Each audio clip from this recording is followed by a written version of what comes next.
नमस्कार साथियों, स्वागत है आपका आपके आइकॉनिक यूट्यूब चैनल पर। तो ये हिंदी की टेस्ट सीरीज जो चल रही है, हिंदी लिटरेचर की, हिंदी साहित्य की कंटिन्यू, ये टेस्ट सीरीज 18 है। इससे पहले 17 पोस्ट की जा चुकी है। चलिए स्टार्ट करते हैं टेस्ट सीरीज। ये बहुत इंपॉर्टेंट क्वेश्चन है एग्जाम के पॉइंट ऑफ व्यू से, जो अक्सर एग्जाम में लगातार पूछे जाते हैं। चलिए स्टार्ट करते हैं। फर्स्ट क्वेश्चन, अतीत के चलचित्र किसकी रचना है? अतीत के चलचित्र किसकी रचना है?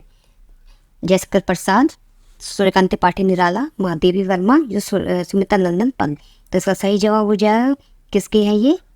अतीत के चलचित्र महादेवी वर्मा की। अतीत के चलचित्र किसकी रचना है? महादेवी वर्मा की।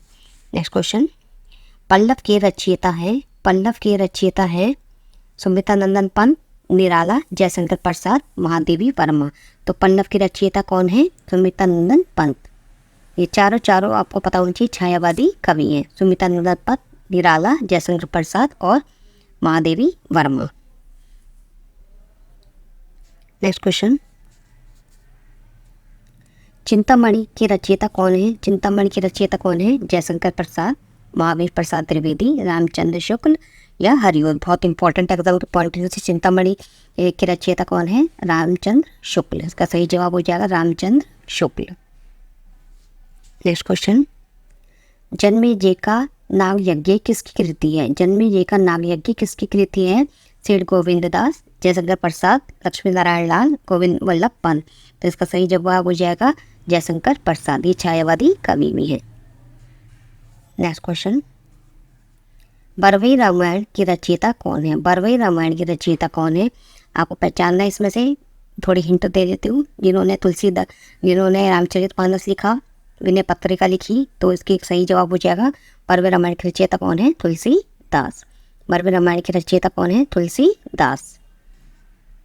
नेक्स्ट क्वेश्चन, सबद की रचयिता है, सबद की रचयिता कौन है? जयशंकर प्रसाद, महावीर प्रसाद द्विवेदी, रामचंद्र शुक्ल, कवि। जयशंकर प्रसाद आपको पता है छायावादी कवि भी हैं और इनके जो कामायनी है महाप्रसिद्ध महाकाव्य है। महावीर प्रसाद द्विवेदी, जिनके नाम पर द्विवेदी युग का नाम रखा गया है, ये इंपॉर्टेंट पॉइंट ऑफ व्यू से समझा रही हूँ कि इंपॉर्टेंट है। आचार्य रामचंद्र शुक्ल, इन्होंने भी इनकी रचना आई थी चिंतामणि। तो ये भी आपको जिससे याद रही, रिवाइज होते रहे। तो इसमें आप पूछा गया है सबद किसकी है? तो सबद हो जाएगी कबीर जी की। साखी सबद रमेनी, ये कबीरदास जी की रचना है। साखी और ये सबद और रमेनी, ये किसकी है? कबीरदास जी की। बहुत इंपॉर्टेंट 7th क्वेश्चन, तरनी तनुजा तट तमाल तरोवर छाए, प्रस्तुत पंक्तियों की रचयिता कौन है? इसमें से 2 क्वेश्चन बनते हैं। एक पहला बन जाएगा अलंकार का और दूसरा ये पंक्ति किसकी। अलंकार कौन सा होगा? अलंकार इसमें होगा जिसमें देखो ता वर्ण की आवृत्ति बार बार हो रही है, ता ता ता। तो इसमें कौन सा अलंकार हो जाएगा? अनुप्रास अलंकार।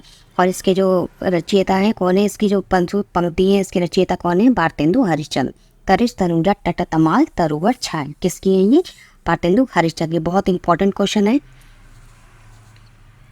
अब तक की जितनी भी टेस्ट सीरीज मैंने पोस्ट की है वो सारे इंपॉर्टेंट ही क्वेश्चन हैं जो आए हैं और जो आने की बिल्कुल उम्मीद है हर एग्जाम के पॉइंट ऑफ व्यू से।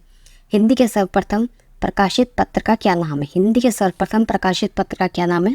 सम्मेलन पत्रिका, उदन मार्तंड, सरस्वती, नागरी, प्रचारणी।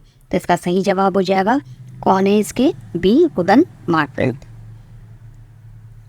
नेक्स्ट क्वेश्चन, गोदान गबन की रचयिता कौन है? बहुत इंपॉर्टेंट है। जयशंकर प्रसाद, महावीर प्रसाद द्विवेदी, रामचंद्र शुक्ल और प्रेमचंद। तो इसका सही जवाब हो जाएगा प्रेमचंद। जयशंकर प्रसाद आपको बताया था कौन है? छायावादी कवि है। महावीर प्रसाद द्विवेदी युग का नाम किसके नाम पर पड़ा था? महावीर प्रसाद द्विवेदी की। और चिंतामणि किसकी थी? रामचंद्र शुक्ल की। ये भी आपको पता होनी चाहिए। नेक्स्ट क्वेश्चन, प्रेमचंद के अधूरे उपन्यास का क्या नाम है? अभी अपने पढ़ा था प्रेमचंद के गबन, गोदान, रंगभूमि, कर्मभूमि, ये सब प्रेमचंद जी था। लेकिन इसमें पूछा गया कि इनके जो अधूरा उपन्यास था उसका क्या नाम था? गबन, रंगभूमि, मंगलसूत्र, सेवक। तो जो उनका अधूरा उपन्यास था उसका नाम था मंगलसूत्र। ये सारे प्रेमचंद जी की ही रचनाएं हैं। इनका सही जवाब हो जाएगा मंगलसूत्र, जो अधूरा उपन्यास था। नेक्स्ट क्वेश्चन, पद्मावत किसकी रचना है? पद्मावत किसकी रचना है? बहुत इंपॉर्टेंट है। नामादास, Keshavdas, Tulsidas, JC.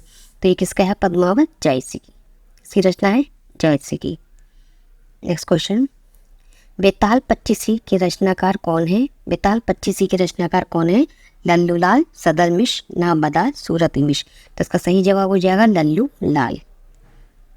Next question, सुहाग के नुपुर के रचयिता कौन है? सुहाग के नुपुर के रचयिता कौन है? निराला, मोहन राकेश, अमृतलाल नागर, प्रेमचंद। तो इसका सही जवाब हो जाएगा सुहाग के नुपुर के कौन है? अमृतलाल नागर। क्या हो जाएगा? अमृतलाल नागर।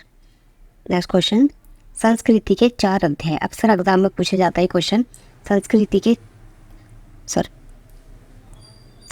के 4 अध्याय। रामदासी दिनकर, भगवती चरण वर्मा, माखनलाल चतुर्वेदी, सुभद्रा कुमारी चौहान। तो इसका सही जवाब हो जाएगा 14 का ए, रामदासी दिनकर। नेक्स्ट क्वेश्चन, अशोक के फूल काव्य संग्रह के रचयिता कौन है? बहुत इंपॉर्टेंट है। अशोक के फूल एक तो काव्य संग्रह है और उसके रचनाकार कौन है? कुबेरनाथ राय, गुलाब राय, रामचंद्र शुक्ल, हजारी प्रसाद द्विवेदी। तो इसका सही जवाब हो जाएगा हजारी प्रसाद त्रिवेदी। नेक्स्ट क्वेश्चन, झरना काव्य संग्रह के रचनाकार कौन है? झरना काव्य संग्रह, झरना, आंसू, लहर। कौन कौन सी? झरना, आंसू और लहर। ये किसकी है? सोनलाल द्विवेदी, महादेवी वर्मा, जयशंकर प्रसाद, सुभद्रा कुमारी चौहान। तो ये सब किसके हैं? जयशंकर प्रसाद के हैं। झरना, आंसू और लहर, तीनों काव्य संग्रह किसके हैं? जयशंकर प्रसाद के। नेक्स्ट क्वेश्चन, भारत भारती काव्य के रचनाकार कौन है? भारत भारती काव्य के रचनाकार कौन है? गोपाल शरण सिंह नेपाली, नरेश मेहता, मैथिली शरण गुप्त, धर्मवीर भारती। तो इसका सही जवाब हो जाएगा भारत भारती के कौन है? मैथिली शरण गुप्त। नेक्स्ट क्वेश्चन, दोहा कोश के रचयिता कौन है? लुइपा, जोइंदू, सरहप्पा, करहप्पा। बहुत इंपॉर्टेंट, दोहा कोश के रचयिता कौन है? सी, सरहप्पा। प्रेमचंद सागर के रचनाकार कौन है? सदर मिश्र, उस्मान, लल्लू लाल, सुंदरलाल। इसका सही जवाब हो जाएगा प्रेम सागर के रचनाकार कौन है? लल्लू लाल। कौन है? लल्लू लाल। नेक्स्ट क्वेश्चन, पंच परमेश्वर कहानी के लेखक कौन है? पंच परमेश्वर कहानी के लेखक कौन है? बहुत इंपॉर्टेंट है। रामदासी दिनकर, प्रेमचंद, मैथिली शरण गुप्त, सुमित्रानंदन पंत। तो इसका सही जवाब हो जाएगा प्रेमचंद। पंच परमेश्वर की कहानी के लेखक कौन है? प्रेमचंद। आशा करती हूँ आपको क्लास अच्छी लगी होगी और बहुत इंपॉर्टेंट क्वेश्चन है। फोकस आपका सिर्फ पढ़ाई पे होना चाहिए। ये 2020 की टेस्ट सीरीज कोई ज़्यादा नहीं है, आप इजीली पढ़ सकते हैं, इनको रिवाइज भी कर सकते हैं। धन्यवाद।